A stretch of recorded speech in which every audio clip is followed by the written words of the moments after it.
नमस्कार भाइयों, मेरा आज का वीडियो वाक्यों से संबंधित है।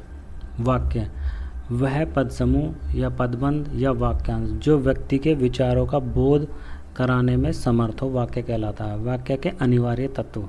नंबर 1, उत्सुकता।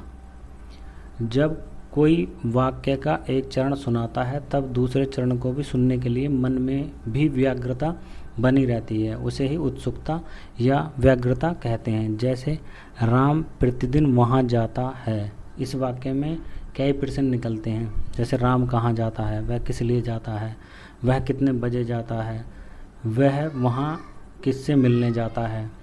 नंबर 2, योग्यता। जब वाक्य का प्रत्येक पद अपने सार्थक अर्थ प्रकट करे तब उसे वाक्य की योग्यता कहते हैं। जैसे वह पानी सूंघता है, अर्थात यहाँ सूंघने के स्थान पर पीना प्रयोग करना चाहिए। क्रमबद्धता।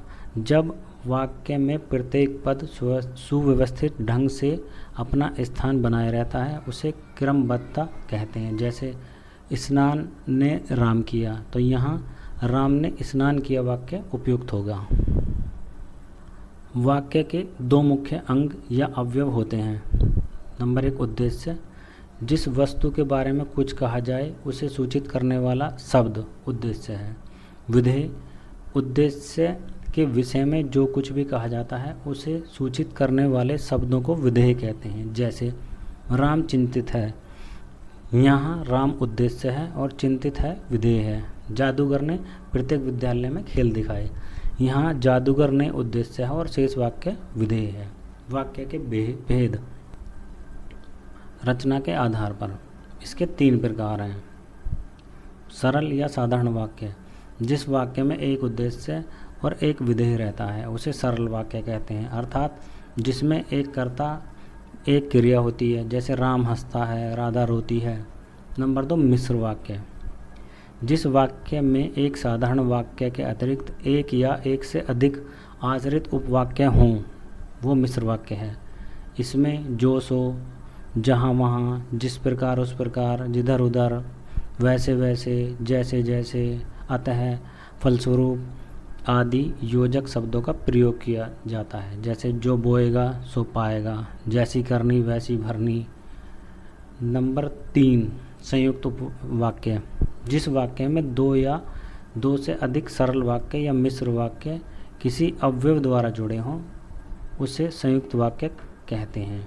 इसमें प्राय लेकिन, किंतु, परंतु, या तो, और, अथवा, तथा, बल्कि, वरन आदि शब्दों का प्रयोग होता है। जैसे राम स्कूल जाता है और लौट आता है। अर्थ के आधार पर इसके 8 भेद हैं। विधिवाचक वाक्य। जिससे किसी बात के होने का बोध हो। जैसे नदी बह रही है, राम खाता है। नंबर 2, निषेधवाचक। जिससे किसी बात के न होने का बोध होता हो। जैसे नदी नहीं बह रही है, राम नहीं खाता है।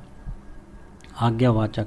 जिस वाक्य से किसी आज्ञा, अनुरोध, आदेश आदि का बोध होता हो। जैसे सदा सत्य बोलो, वहाँ जाओ, अपना काम करो।